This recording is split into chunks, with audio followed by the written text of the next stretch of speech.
اعوذ باللہ من الشیطان الرجیم بسم اللہ الرحمن الرحیم الحمد للہ رب العالمین والصلاة والسلام علی اشرف الانبیاء والمرسلین اللہم رب اشرح لی صدری ویسر لی امری واحلل عقدۃ من لسانی یفقہوا قولی اللہم رب یسر ولا تعسر وتمم بالخیر وبک نستعین وبنبیک رؤوف الرحیم۔ اللہ پاک کی حمد و ثنا اور آقا دو جہاں نبی مکرم تاجدار عرب و عجم سید المرسلین کی ذات گرامی پر درود و سلام، جس ذات کے ذریعے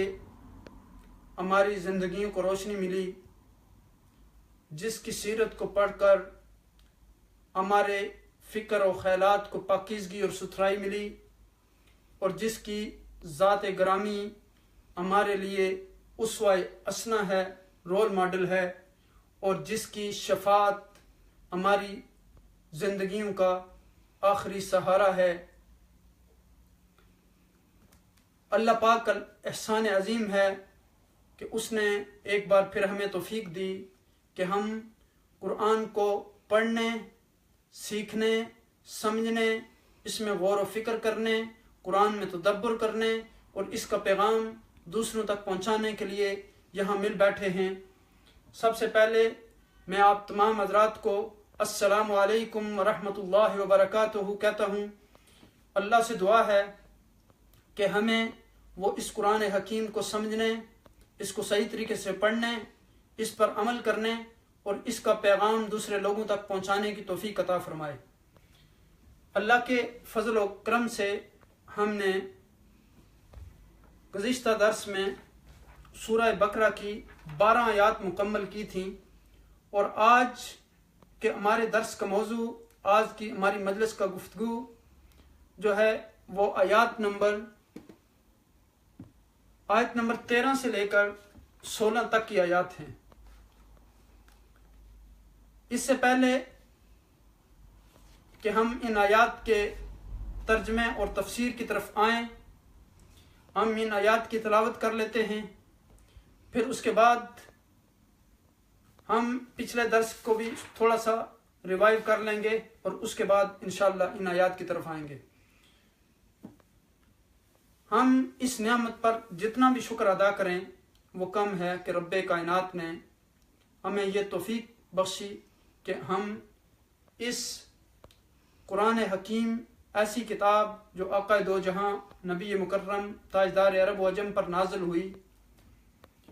وہ کتاب کہ جس کا پڑھنا بھی عبادت، جس کا سننا بھی عبادت، جس کی مجلس میں بیٹھنا بھی عبادت، جس کا پیغام دوسروں تک پہنچانا بھی عبادت، جس کو زبانی یاد کرنا بھی عبادت، جس میں غور و فکر کرنا بھی عبادت، جس میں تدبر کرنا بھی عبادت۔ گویا قرآن کے ساتھ جس بھی نوعیت کا تعلق ہمارا ہوگا، ہم انشاءاللہ اسی طرح اجر و ثواب کے مستحق ہوں گے۔ بلکہ آقا دو جہاں نبی مکرم تاجدار عرب و عجم نے فرمایا کہ الف لام میم ایک حرف نہیں، بلکہ الف ایک حرف ہے اور لام ایک حرف ہے اور میم ایک حرف ہے، تو ہر حرف کے بدلے میں ایک نیکی ملتی ہے، تو ایک نیکی جو ہے وہ 10 نیکیوں کے برابر ہے۔ گویا جب انسان یہ کہتا ہے کہ الف لام میم، تو اس کو 30 نیکیاں ملتی ہیں۔ تو آئیے ہم آج کے درس کی آیات کو تلاوت کر لیتے ہیں، اس کے بعد ہم انشاءاللہ اس کے ترجمہ اور تفسیر کو سمجھنے کی کوشش کریں گے۔ اعوذ باللہ من الشیطان الرجیم،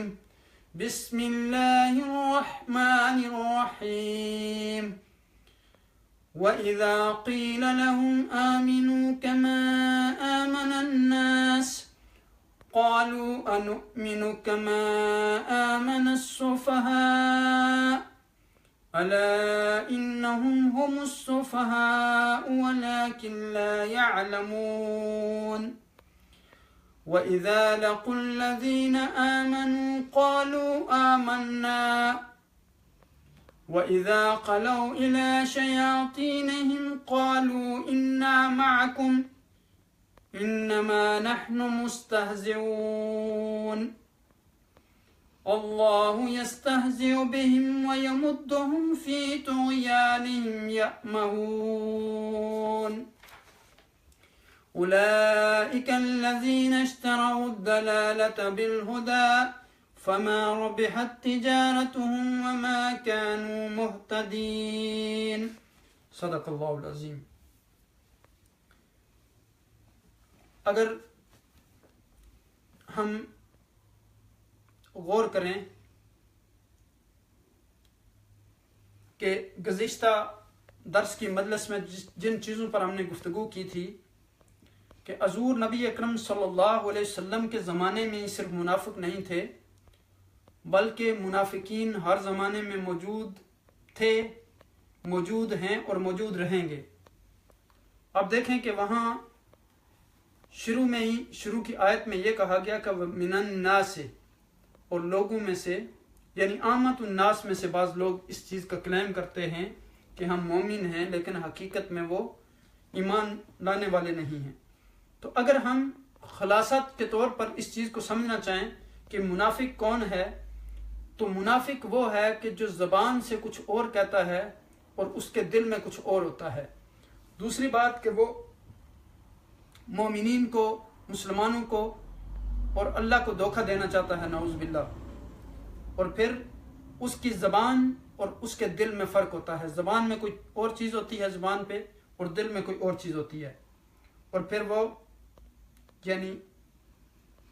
ہمیشہ اس تاڑ میں رہتا ہے، اس کوشش میں رہتا ہے کہ جب بھی اس کو موقع ملے گا وہ کسی نہ کسی طریقے سے مسلمانوں کو نقصان پہنچائے گا۔ تو اب آپ دیکھیں کہ یہاں رب کائنات نے کہا کہ یہ لوگ جو ہیں یہ مسلمانوں کو دھوکہ دینا چاہتے ہیں، یخادعون اللہ والذین آمنوا وما یخدعون الا انفسهم وما یشعرون۔ اور وہ دھوکہ کیوں دینا چاہتے ہیں کہ ان کے دلوں میں نفاق کی مرض ہے اور اللہ سبحانہ وتعالیٰ نے اس مرض کو اور زیادہ بڑھا دیا۔ اور پھر آپ دیکھیں کہ اللہ سبحانہ وتعالیٰ کی اطاعت جو ہوتی ہے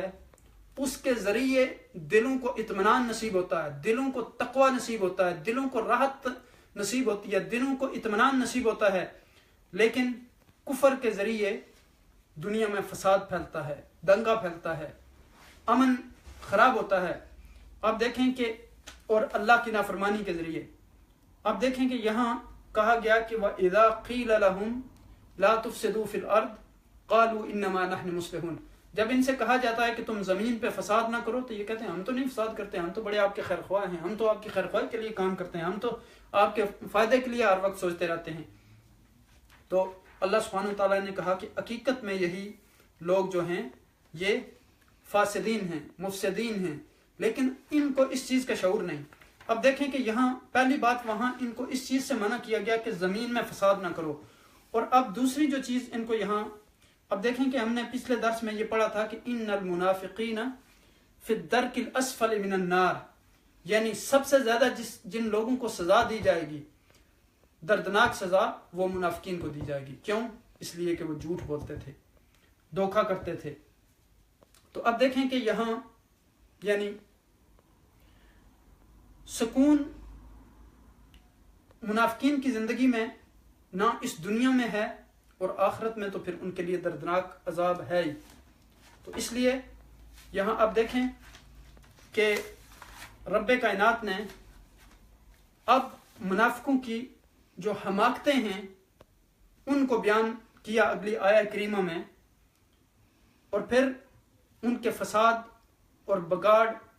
اور ان کے قول و فعل میں تضاد، یعنی اللہ سبحانہ تعالیٰ نے فرمایا کہ یہی چیزیں جو ہیں یہ فساد کا سبب بنتی ہیں۔ جب مومن اپنے ساتھ سچا ہو تو وہ دوسرے لوگوں کا بھی خیر خواہ ہوتا ہے۔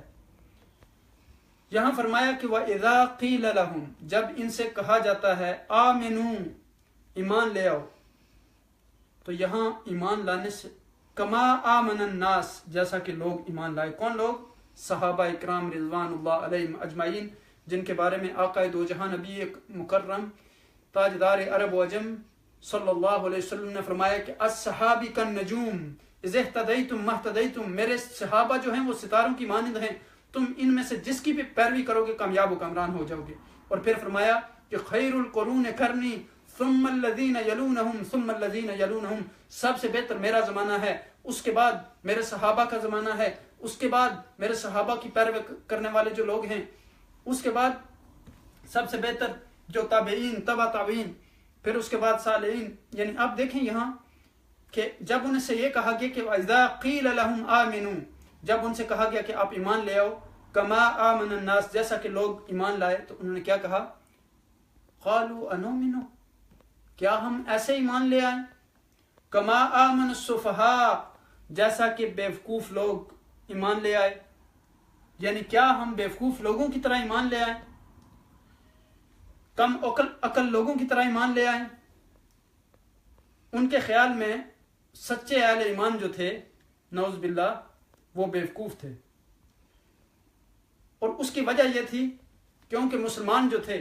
وہ اپنی ہر چیز، اپنی جان، اپنا مال و دولت، اپنی ہر چیز اللہ کے دین کے راستے میں قربان کر دیتے تھے، اپنے ایمان کے لیے وہ ہر چیز کو قربان کر دیتے تھے، ایمان کی خاطر وہ ہر قربانی پر تیار ہو جاتے تھے۔ وہ کہتے تھے کہ ان صلاتی و نسکی و محیای و مماتی للہ رب العالمین، ان کی ہر چیز، ان کا جینا، ان کا مرنا، ان کا اٹھنا، ان کا بیٹھنا وہ ایمان کے لیے تھا، وہ دین کے لیے تھا، وہ اس توحید کی دعوت کے لیے تھا۔ اور یہ ان لوگوں کو اس لیے بیوقوف سمجھتے تھے چونکہ یہ تو ہر چیز کو مادی نظر سے دیکھتے تھے۔ اب ظاہر ہے کہ مومنین تو ایمان جو اللہ کی معرفت ان کے دلوں میں ہوتی ہے، اور مومن کا معاملہ تو ہر وقت خیر ہی خیر ہوتا ہے، اور یہاں یہ چونکہ مادی اور دنیاوی اسباب کے ذریعے سے دیکھتے تھے کہ ایک صحابی ہے، اس نے اپنا 600 درختوں کا جو باغ ہے وہ اللہ کے راستے میں قربان کر دیا۔ حضرت ابو بکر صدیق رضی اللہ تعالیٰ عنہ نے اپنا سارا مال اللہ کے راستے میں قربان کر دیا۔ اب حضرت عمر رضی اللہ تعالیٰ عنہ کو دیکھیں، انہوں نے اپنے گھر کا آدھا سامان اللہ کے راستے میں قربان کر دیا۔ تو اب پھر دیکھیں کہ حضرت ابراہیم علیہ السلام کو دیکھ لیجئے، حضرت ابراہیم علیہ السلام نے توحید کی دعوت کی خاطر، ظاہر ہے کہ جب ایک بندہ اسلام لے کے آتا ہے، وہ مسلمان ہوتا ہے، تو تمام رشتہ دار سب سے پہلے اس کے مخالف بن جاتے ہیں، پھر اس کے بعد اس کے رشتہ داروں کے علاوہ جو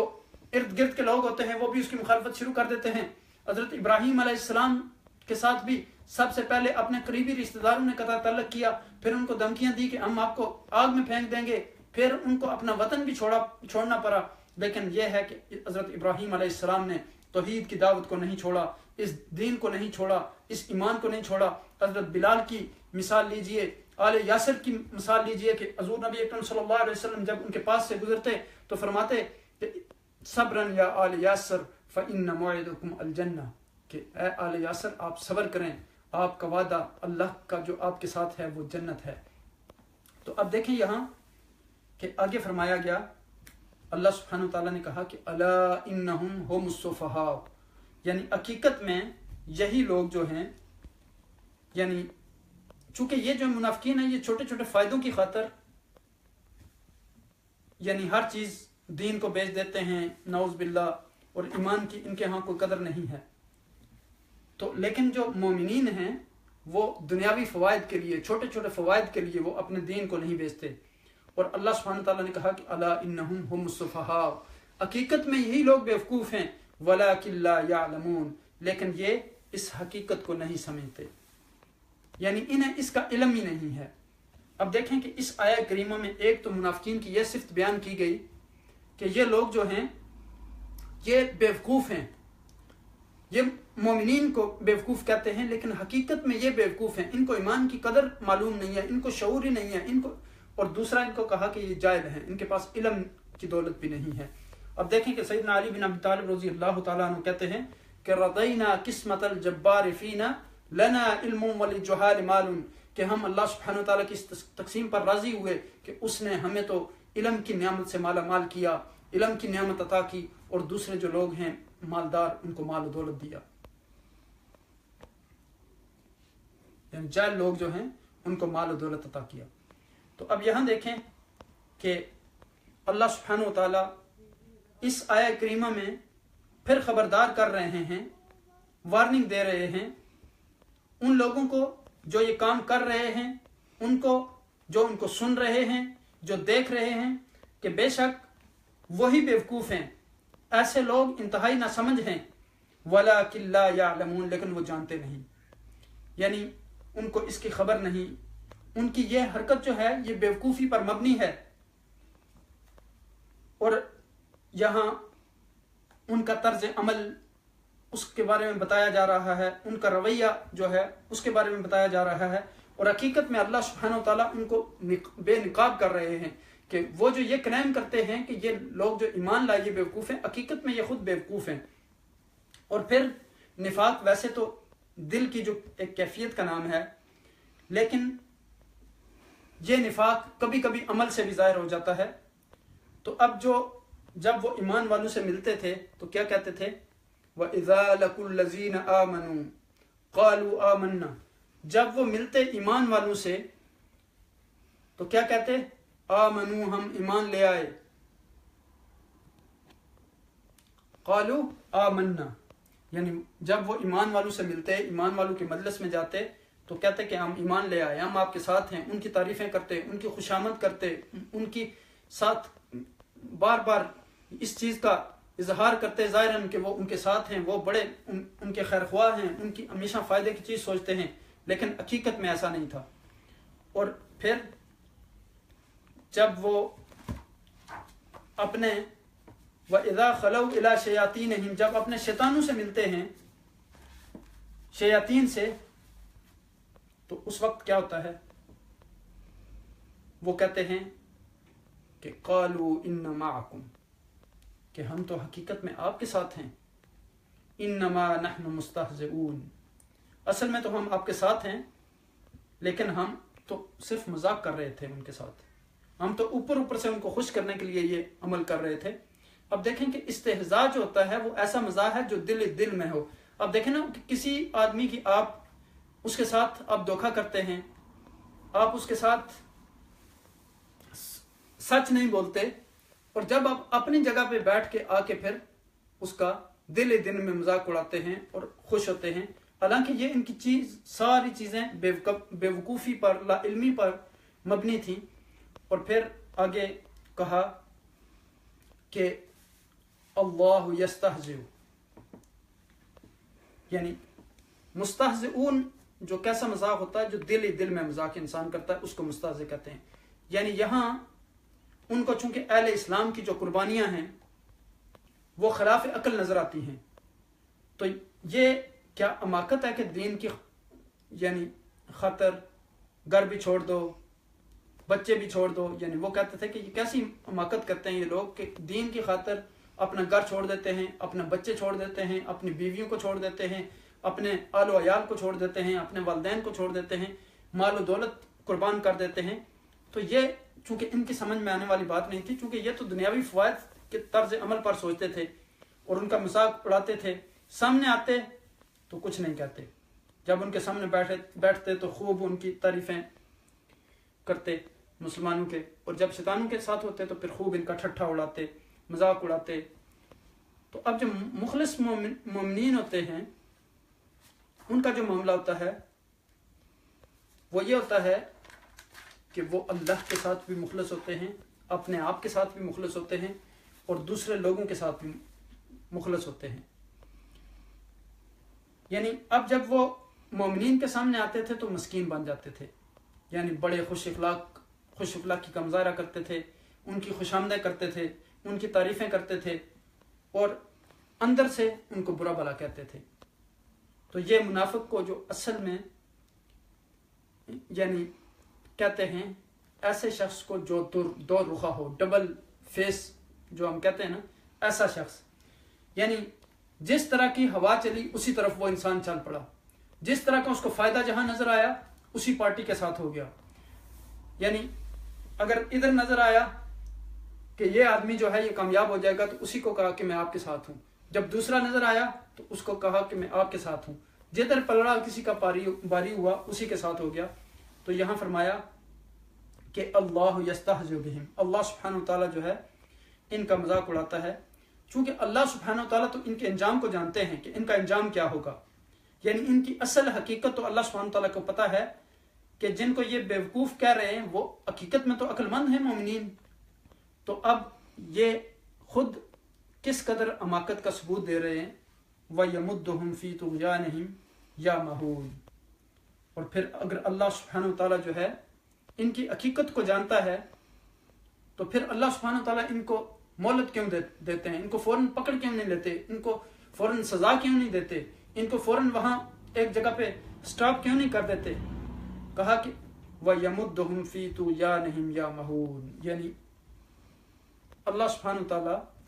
ان کو مہلت دے رہے ہیں, ان کو ڈیل دے رہے ہیں, اور یہ اس سرکشی میں جو ہے اندھے ہو رہے ہیں. اب دیکھیں کہ ایک وہاں یعنی ہم نے لفظ پڑھا تھا امیون اور یہ یا مہون ہے. تو اب دیکھیں کہ امیون کا جو لفظ ہے وہ وہاں اندھے کے لیے, نابینا کے لیے, جو آنکھ سے دیکھ نہیں سکتا. اب دیکھیں کہ ایک شخص جو آنکھ سے نہیں دیکھ سکتا وہ جو ہے اس کو بھی اللہ سبحانہ تعالیٰ نے دل کی بصیرت عطا کی ہوتی ہے, اس کا دل روشن ہوتا ہے. لیکن یہاں دل کے اندھے پن کی بات ہو رہی ہے, یعنی وہ اپنی سرکشی میں جو ہے وہ اندھے ہو رہے ہیں. اب اللہ سبحانہ تعالیٰ نے ان کو ڈیل دی, اللہ سبحانہ تعالیٰ نے ان کو فرصت دی, تو انہوں نے یہ سمجھا کہ اب ہم آزاد ہو گئے اور اسی میں وہ آگے چلے گئے. اب دیکھیں کہ ایک عام حالت میں جب طوفان آتا ہے, سیلاب آتا ہے, تو سمندر کا پانی جو ہے وہ سمندر سے باہر نکلتا ہے. اب اس کی کوئی منزل نہیں ہوتی, اس کا کوئی ٹھکانہ نہیں ہوتا, اس کی کوئی ڈیسٹینیشن نہیں ہوتی, تو وہ جس طرف رخ کر لیتا ہے چلا جاتا ہے اور تباہی و بربادی پھیلاتا جاتا ہے. اسی طرح جب وہ پھر کسی زمین میں جا کے ختم ہو جاتا ہے, اب سمندر سے اس کا رشتہ منقطع ہو جاتا ہے. اسی طرح منافقین کا معاملہ ہے کہ یہ چونکہ ایمان سے اپنا تعلق ظاہراً بتاتے ہیں لیکن ان کا حقیقت میں کوئی تعلق نہیں ہے. اب دیکھیں کہ اللہ سبحانہ وتعالیٰ نے سورہ طٰ میں فرمایا کہ من اعرض عن ذکری فإن له معیشة ضنکا ونحشره يوم القیامة اعمى قال رب لما حشرتنی اعمى وقد كنت بصیرا قال كذلك اتتك آیاتنا فنسیتها فكذلك اليوم ننسى. یعنی جو بندہ اللہ سبحانہ وتعالیٰ کے ذکر سے اراد کرے گا تو اللہ سبحانہ وتعالیٰ اسے جانوروں جیسی زندگی عطا فرمائیں گے, اور قیامت والے دن اس کو اندھا اٹھایا جائے گا اور وہ رب کائنات سے سوال کرے گا کہ اے میرے رب میرا عشر ایسا کیوں ہوا, یعنی میں تو دیکھتا تھا, میری نظر بالکل ٹھیک تھی. تو اللہ سبحانہ وتعالیٰ فرمائیں گے کہ اسی طرح آپ میری آیات کے ساتھ معاملہ کرتے تھے اور آپ نے ان کو بلا دیا تھا, اسی طرح آج میں نے بھی آپ کو جو ہے وہ بلا دیا. تو حقیقت یہ ہے کہ آپ دیکھیں کہ ان چیزوں میں انسان کے لیے ابتلا ہوتی ہے, آزمائش ہوتی ہے, امتحان ہوتا ہے. اب دیکھیں کہ جب انسان اپنے باپ دادا کا وہ مذہب ترک کر کے اسلام کو قبول کرتا ہے تو اس کے لیے بے شمار آزمائشیں آتی ہیں, اس کے لیے امتحانات آتے ہیں, اس پہ ان کو صبر کرنا ہوتا ہے. اب دیکھیں کہ منافقین اور مومنین ایک یعنی یہ دو تصویریں ہیں, یہاں دو قصے ہیں, یہاں دو رخ ہیں. یہاں ایک طرف منافقین کے بارے میں گفتگو ہو رہی ہے, پہلی رخ جو اس کا ہے وہاں مومنین کے بارے میں گفتگو ہو رہی ہے. وہاں یہ کہا گیا تھا کہ مومنین جو ہیں اولئک علی ھدی من ربہم واولئک هم المفلحون, یعنی وہ کامیاب ہیں. اور یہاں ان کے بارے میں اگلی آیت میں کیا کہا جا رہا ہے, وما کانوا مہتدین, یعنی منافقین کے بارے میں کہا گیا کہ ہدایت ان کو نصیب ہی نہیں ہے, یعنی یہ ہدایت یافتہ لوگ نہیں ہیں. اور وہاں دیکھیں کہ جو متقین ہیں وہ کامیاب ہیں, یہاں منافقین جو ہیں یہ ناکام ہیں. جو متقین ہیں دنیاوی زندگی میں بھی ان کو اللہ سبحانہ تعالیٰ بے شمار نعمتوں سے نوازتے ہیں اور ان کا دل جو ہوتا ہے وہ مطمئن ہوتا ہے, کیونکہ اللہ بذکر اللہ تطمئن القلوب, اللہ کے ذکر سے دلوں کو اطمینان ملتا ہے, سکینت ملتی ہے. تو وہ جیسے ایک شعر ہے کہ نہ دنیا سے, نہ دولت سے, نہ گھر آباد کرنے سے تسلی دل کو ہوتی ہے خدا کو یاد کرنے سے. تو اب یہاں دیکھیں کہ یعنی یہ لوگ جو تھے انہوں نے یعنی ایک انسان جو ہے وہ جب کسی کے ساتھ دھوکہ کرتا ہے تو وہ اپنے ساتھ کتنا ایک سچا ہو سکتا ہے یا اپنا کتنا ایک خیر خواہ ہو سکتا ہے. یعنی آپ دیکھیں کہ جب بھی کوئی انسان حدود سے تجاوز کرتا ہے تو وہ چند دن تو دوسرے لوگوں کو نقصان پہنچاتا ہے اور پھر اسی سیلاب میں ڈوب کر پھر آخر میں اس کی جو ڈیسٹینیشن ہے، اس کی منزل ہے، وہ جہنم ہے. اب دیکھیں کہ کفر و معصیت سے جو ہے وہ زمین میں فساد پھیلتا ہے، اطاعت الہی سے امن و سکون ملتا ہے، کفر و معصیت سے ناکامی ملتی ہے اور اطاعت الہی اور ایمان سے کامیابی ملتی ہے، تقوی سے اولئک هم المفلحون کی نوید ملتی ہے، اور منافقت سے وکان محتدین وما کان محتدین کی وعید ملتی ہے. تو اب دیکھیں کہ ہم اگر اس پر غور کریں تو اب دیکھیں کہ آنکھوں سے دیکھنے والا شخص جو ہے وہ نابینا ہوتا ہے، لیکن اس کے دل کی روشنی کے ذریعے وہ بہت ساری چیزوں کو جان لیتا ہے. لیکن یہ لوگ جو تھے یہ دل کے اندھے تھے، یا مہون جو ہے یہ دل کا اندھا پن ہے. اور وہی جو پیچھے ہم نے کیفیت پڑھی تھی کہ وما یشعرون، یعنی وہ شعور نہیں رکھتے، ولکن لا یعلمون. یعنی یہاں اب اللہ سبحانہ وتعالیٰ جو ہیں وہ ان سے مذاق کر رہا ہے، وَيَمُدُّهُمْ فِي طُغْيَانِهِمْ يَعْمَهُونَ. یعنی اللہ سبحانہ وتعالیٰ جو ہے ان کی سرکشی میں ان کی یعنی ان کو ڈیل دے رہا ہے، اور پھر وہ جو ہے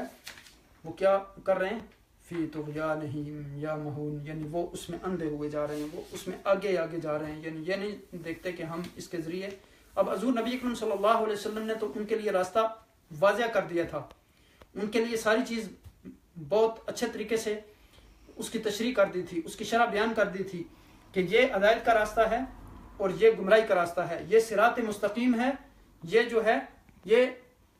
شیطان کا راستہ ہے، یہ رحمان کا راستہ ہے. لیکن اب انہوں نے اس راستے کو چوائس کیا. اب دیکھیں کہ یہاں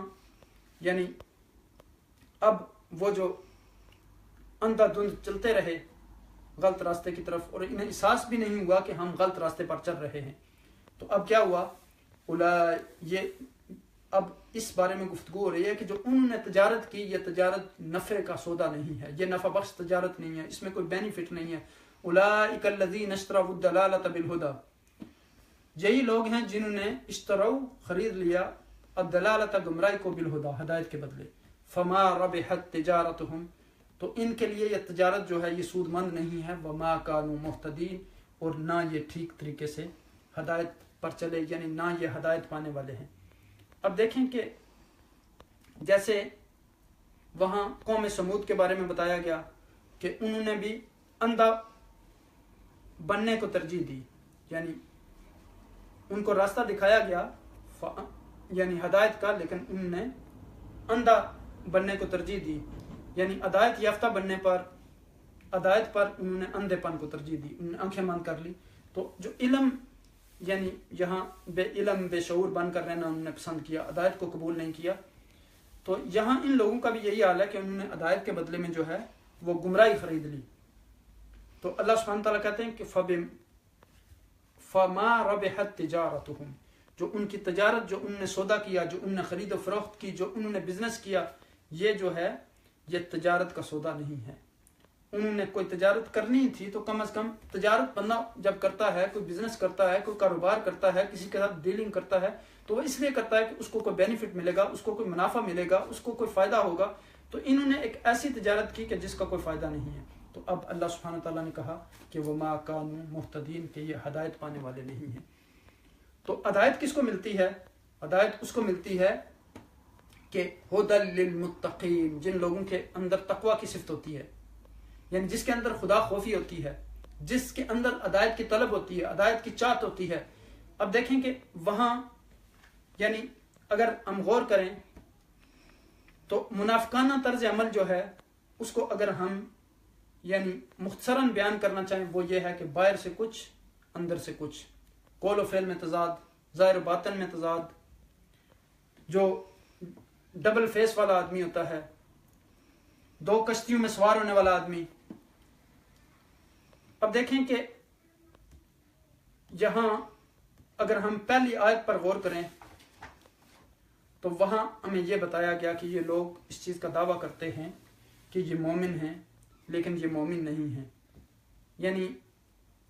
ایک تو یہ دھوکہ دیتے ہیں لوگوں کو، دوسرا یعنی انہیں شعور ہی نہیں ہے اس بات کا کہ یہ یعنی جو چیزیں کر رہے ہیں یہ کیا کر رہے ہیں اور اس کا نتیجہ کیا نکلے گا. یعنی آپ دیکھیں کہ ان کو اپنے کام کی اہمیت ہی نہیں جو کام کر رہے ہیں. پھر آپ دیکھیں کہ یعنی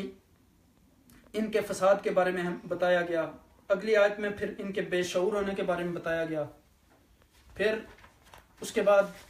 ان کی مرض کے بارے میں بتایا گیا کہ فی قلوبہم مرض فزادہم اللہ مرضا. اور پھر ان کے بارے میں بتایا گیا کہ یہ زمین میں فساد پھیلاتے ہیں. اور پھر آگے بتایا گیا کہ جب انہیں یہ کہا جاتا ہے کہ ایمان لے آؤ تو یہ کہتے ہیں کہ ہم ان بیوقوف لوگوں کی طرح ایمان لے آئیں. اور یہاں انہیں کہا گیا کہ یہ لوگ خود بیوقوف ہیں اور پھر یہ جاہل بھی ہیں. اور پھر اگلی آیت میں بھی ان کا جو رویہ تھا مومنین کے ساتھ تمسخر کا اس کو بیان کیا گیا. اب دیکھیں کہ ان لوگوں نے جو سودا کیا، ہدایت کے بدلے میں گمراہی خریدی، ہدایت سے دور رہے، تو اس لیے اللہ سبحانہ تعالیٰ نے کہا وما کانوا مہتدین کہ یہ ہدایت پانے والے نہیں ہیں. تو اب یہاں دیکھیں کہ اللہ سبحانہ تعالیٰ یعنی واضح انداز میں بتا رہے ہیں کہ یہی لوگ بیوقوف ہیں، یہی لوگ ناکام ہیں، اس لیے کہ انہوں نے اللہ سبحانہ تعالیٰ کی آیات کا انکار کیا، ان نے مسلمانوں کو دھوکہ دیا. ان کے اندر کوئی اور بات ہوتی تھی، باہر کوئی اور بات ہوتی تھی. تو ان آیات سے ہمیں جو سبق ملتا ہے وہ یہ ہے کہ ہم اپنے آپ کے ساتھ بھی سچے ہو جائیں اور دوسرے لوگوں کے ساتھ بھی سچے ہو جائیں، اور اللہ سبحانہ تعالیٰ کی ذات کے ساتھ بھی سچے ہو جائیں، دین کے ساتھ بھی سچے ہو جائیں، قرآن کے ساتھ بھی سچے ہو جائیں، اپنے مسلمان بہن بھائیوں کے ساتھ بھی سچے ہو جائیں. اور قرآن کے ساتھ سچا ہونا یہ ہے کہ جو اس کا حق ہے اس کو پڑھا جائے، اس کو سمجھا جائے، اس پہ عمل کیا جائے، اس کو دوسرے لوگوں تک پہنچایا جائے. اب دیکھیں کہ ہر چیز کے لیے ہمارے پاس وقت ہے، لیکن جب قرآن کی باری آتی ہے تو ہم ہزار عذر بنا کے بیٹھے ہوتے ہیں کہ یہ میرا یہ کام ہے، میرا وہ کام ہے، مجھے کام نہیں ختم ہوتے. اور یہ تو اب دیکھیں کہ ہمارے سب کام ختم ہو جائیں گے. سیدنا علی بن ابی طالب کہتے ہیں کہ الناس نیام، لوگ سوئے ہوئے ہیں، انتبہوا اذا ماتوا، جب موت آئے گی تو سارے کام پھر آنکھ کھل جائے گی، پھر پتہ چل جائے گا، پھر سارے جو ہمارے اعمال ہیں وہ سامنے آ جائیں گے. تو اس سے پہلے جو رب کائنات نے ہمیں زندگی کی یہ چند لمحوں کی فرصت عطا فرمائی ہے، اس میں ہم جتنے بھی اچھے اعمال کر سکتے ہیں ہمیں چاہیے کہ وہ ہم اچھے اعمال کریں. ہم اس قرآن کو پڑھیں، اس کو سمجھنے کی کوشش کریں اور اس پر عمل کرنے کی کوشش کریں، اور قرآن حکیم کا پیغام دوسرے لوگوں تک پہنچانے کی کوشش کریں کہ ہم تنہائی کے چند لمحے اطمینان کے ساتھ اپنے دل کو تمام چیزوں سے خالی کر کے قرآن کی ایک آیت کو پڑھیں، اس کے ساتھ ہم چند لمحے گزاریں. اور جب آپ اس قرآن کو سمجھیں گے، پڑھیں گے اور اپنے بچوں کو، اپنے رشتہ داروں کو، اپنی فیملی کو، اپنے دوستوں کو بھی یہ پیغام پہنچائیں گے تو آپ کی زندگیوں میں قرآن کا نور آئے گا. اور جب قرآن کا نور ہمارے دلوں میں داخل ہوگا تو ہمیں ہدایت نصیب ہوگی. پھر جس صراط مستقیم کی ہم بار بار تمنا کرتے ہیں کہ انعمت علیہم غیر المغضوب علیہم ولا الضالین صراط الذین انعمت علیہم صراط الذین بار بار یہ سوال کرتے ہیں. تو اب یعنی وہ راستہ کون سا ہے؟ رب کائنات نے بتا دیا کہ اولئک الذین انعم اللہ علیہم من النبیین والصدیقین والشہداء والصالحین واولئک حسن رفیقا. اب دیکھیں کہ قرآن کی مجلس میں بیٹھنا، علم سیکھنا، علماء کی قدر کرنا، علماء کی مجالس میں بیٹھنا، ان سے سیکھنا اور پھر نیک لوگوں کی صحبت میں بیٹھنا، یہ جو ہیں چیزیں. چونکہ اب دیکھیں کہ انبیاء کا جو ہے حضور نبی اکرم صلی اللہ علیہ وسلم آخری نبی تھے، اور اس کے بعد العلماء ورثۃ الانبیاء. تو انسان کو چاہیے کہ جو ہمارے اسکالر ہیں، جو دینی لوگ ہیں، ان سے یہ چیزیں ہم سیکھیں، اور اللہ سبحانہ وتعالی ہمیں اہل علم کی قدر کرنے کی توفیق عطا فرمائے، ہمیں قرآن کی قدر کرنے کی توفیق عطا فرمائے، قرآن کو صحیح پڑھنے، اس پر عمل کرنے اور اس کو اپنی زندگیوں میں عملی طور پر لانے کی توفیق عطا فرمائے. جزاکم اللہ خیر وما علینا الا البلاغ. میری دعا ہے کہ اللہ سبحانہ وتعالی آپ تمام حضرات کو جزائے خیر عطا فرمائیں، اور اللہ سبحانہ و تعالیٰ آپ کے درجات کو بلند فرمائے، آپ کی زندگیوں کو قرآن کے نور سے منور فرمائے، اور ہمیں اس قرآن کے نور کو ساری دنیا میں پھیلانے کا ذریعہ بنائے۔ اور اللہم اجعل القرآن ربیع قلوبنا وارزقنا تلاوتہ اناء اللیل واطراف النہار، وصلی اللہ تعالی علی خیر خلق محمد وآلہ واصحابہ اجمعین۔ السلام علیکم ورحمۃ اللہ وبرکاتہ۔